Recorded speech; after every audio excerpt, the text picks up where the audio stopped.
Hi guys, welcome to my channel. It's a new channel that's going to be talking about photography, specifically wedding photography, but also I plan to do other stuff like showing people how to do lighting setups for their photos, and maybe eventually we'll take you through a whole wedding day with me. But for now, what we're going to be discussing is if you're going to be attending a bridal show. Now this video is geared to people who haven't attended a bridal show before, and hopefully you come across this video as a reference guide as to what you need to bring and what to expect when you attend a show.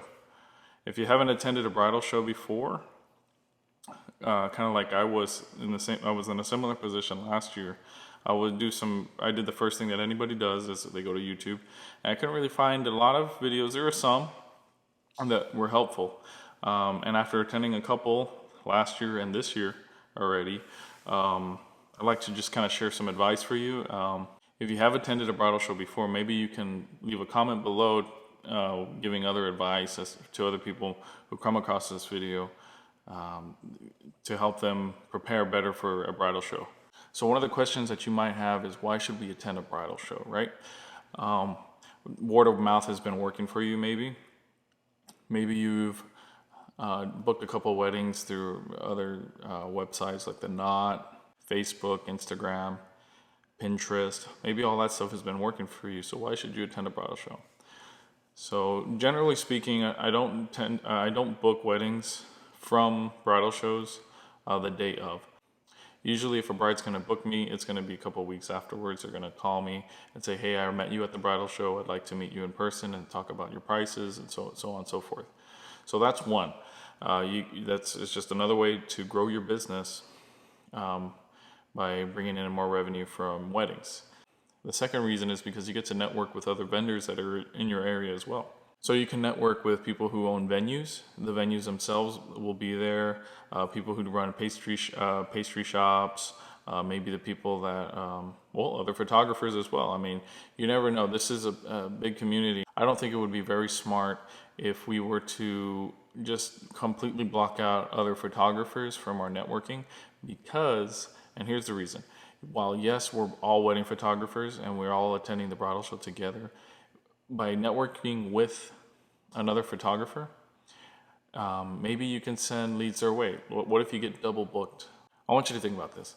What happens if you've got April the 6th, right, booked for a wedding, and you have another bride that comes up to you and says, hey, do you have April 6th available? And you say, no. Networking with other photographers allows you to send clients their way. And what do you think they're going to do in return? If you keep sending clients to this certain photographer that you like their work, you met them in person, they're super nice, what do you think they're going to do in return? If somebody comes up to them and says, hey, do you have April 6th available? And they say, no, I'm already booked that day. Who do you think they're going to send that bride to? They're going to send it back to you and say, oh, you should check with Brendan. Maybe he has the date available since I'm already booked for that date. So networking with other photographers can be a win-win situation, and it's not always a competition. Anything in business, whether it's photography, you selling oil, you're selling little fidget spinners, everything that you do in business when working with other people that are also entrepreneurs or business owners is you want to do things and you want to look at it from a perspective as to what can I do from them, not what can they do for me? And if you go into life in general or business with that mindset as to what can I do for that person, you're going to be successful. I guarantee it. I don't care what type of photos you take. I don't care what camera you have, what gear you have. If you go into this photography business with that mindset that what can I do for this other person? What can I do for this bride? What can I do for this couple? What can I do for this venue when I'm there shooting?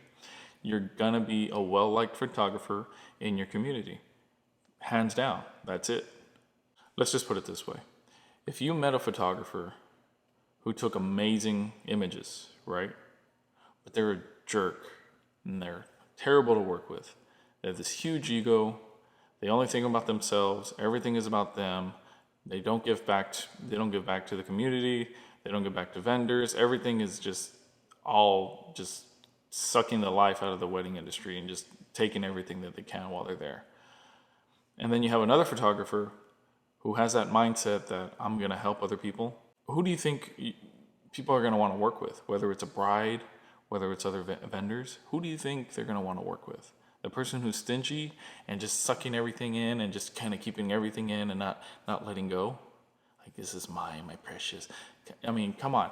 Nobody wants to work with somebody like that. So that's the main thing to keep in mind is, while yes, you're going to a wedding expo, a bridal show, and there's going to be other photographers there, don't look at it as they're their competition. Look at them as they can help you in the future.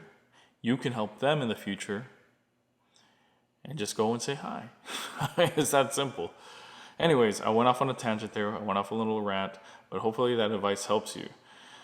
Okay, so now, a couple of things that I bring to bridal shows, because I'm really simple. My brides and couples are really simple people. They're not outlandish, and you're going to see in my setup that I don't go over the top.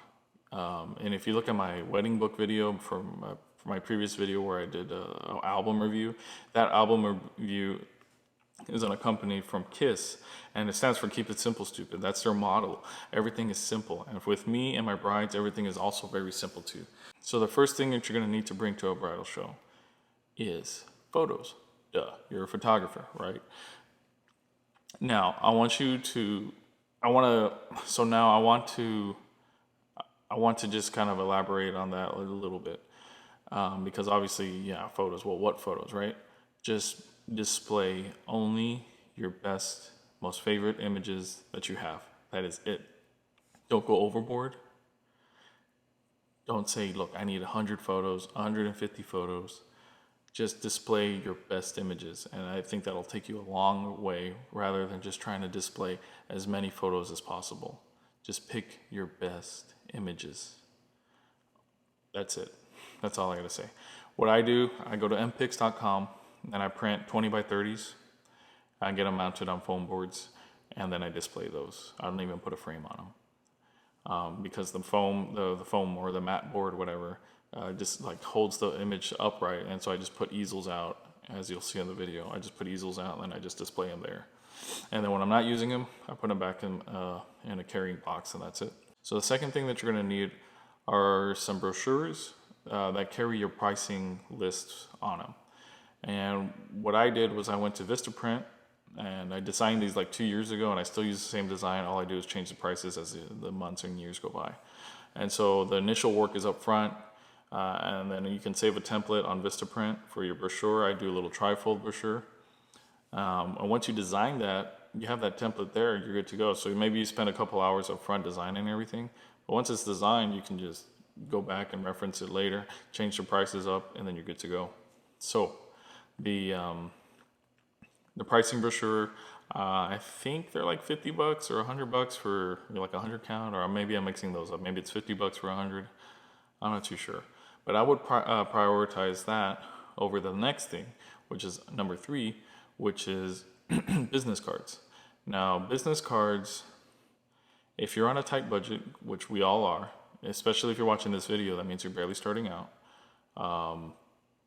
You haven't really done a show before. We're all on a budget. I'm on a budget too. It's life, right? We're photographers, right? And so I would prioritize getting the brochures first, and then if you have some extra money to spend, get the business cards. And here's why. If you've ever been put in this position where somebody's handed you a business card, what do you do with that card usually? You put it in your pocket, you put it in your wallet, and then you forget about it. And then you find it in the laundry, or you find it in your wallet when you're cleaning it out months later. And then you probably don't even look at the card still, you just still throw it away. And so I had a bad habit of doing that. I don't know about you guys, but that's what I do. Prioritize the brochures first, and that way at least it's big and something that the brides will have in their bag, because when they're walking around going booth to booth to booth, they're gonna have bags and all this stuff that they can put their brochures and business cards in. And at the end of the day, when they go home, they're gonna have hundreds and hundreds of papers and stuff. So you want something that's kind of big and that's gonna stand out, not this little baby index card, or that they're not gonna stand out to them. So the fourth thing that I would recommend bringing to the expo was some kind of wedding album. And if you're just starting out, it's not necessary, My very first bridal show, I didn't even have a wedding album. It's not necessary. But if you do have a good portfolio, or you can, or even just one really nice wedding that you've done in the past, then I would put that into a wedding album and have that on display. For, just so that brides can come, and it's like an icebreaker where they can kind of just go up and look at the wedding album, as a way to kind of, because you think about it, by the time they get to your booth, they've probably already been approached 20, 30 times by other people. And so what I do is I just kind of lay everything out on the table, and then I just kind of let people come to me. And one of the ways that I do that is I allow it by putting an album up so people can go and look at it.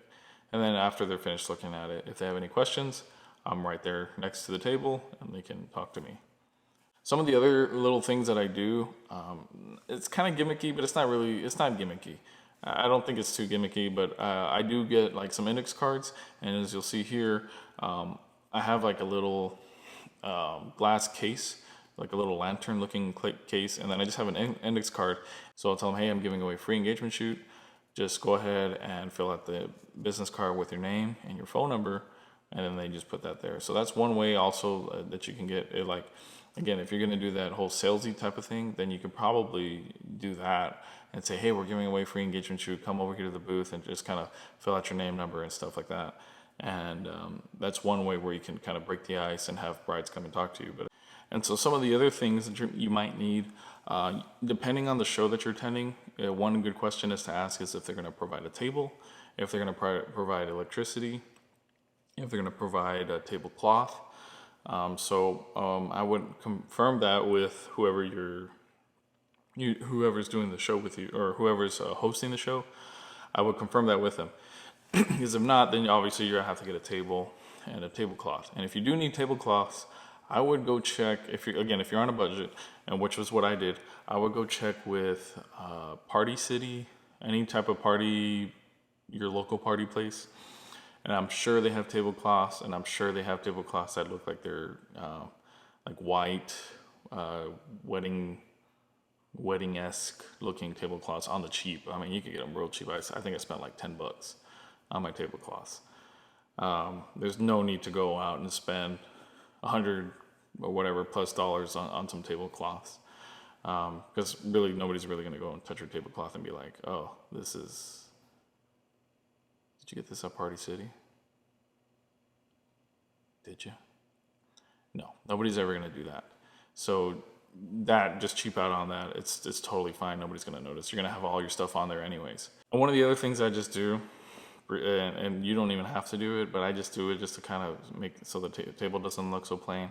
Although I think next year I'm going to go with real flowers, but for the most part I just kind of put little like flower decorations just to kind of fill in the table a little bit. Nothing crazy, just fill out the table. If you don't want to do that, you don't have to, because I think honestly those were probably the most expensive thing. I went to like At Home or something and bought all these little like plastic flowers. And they were like, I spent like almost $100, man, just on plastic flowers, like for real. I mean, again, if you're on a budget, you could just skip on that. You really need to do that. I want to say the last piece of advice that I can give you, if you're watching this video, is just sign up. In my area where I'm from, there's different types of shows. We have a lot. I mean, the wedding industry down here is kind of, I want to say it's a big thing. It's a pretty big deal down here. People go all out on their weddings down here for the most part. And so there's a lot of shows that we can do here that are paid for. But I would also venture to ask around for venues that are doing free shows. And I tell you what, I've booked, I'm going to say this, I've booked more weddings from the free shows than I have on the paid for shows. The paid for shows, honestly, I've only booked like one wedding, and I've done 2 paid for shows. And so I would look into free shows first if you're on a budget. And based on my stats, I've booked more like I said, I've booked more weddings from free shows. So just because it's free doesn't mean it's bad. So that's one thing to consider. But again, just sign up and just do it. Because here's the thing. You can be the world's greatest photographer. You can have the best photos in the world. all that stuff doesn't matter if nobody knows about you. And that is very important to remember when you're starting your business and when you're trying to build it, is you need to get the word out. You need people to, and we live right now in a very oversaturated market for wedding photographers. And there is a lot of noise, and you have to find ways to break through that noise, stay consistent, and you will be successful. Thank you for watching my video, guys. If you liked it, hit the like button, comment, subscribe, and I'll see you in the next one. Thank you.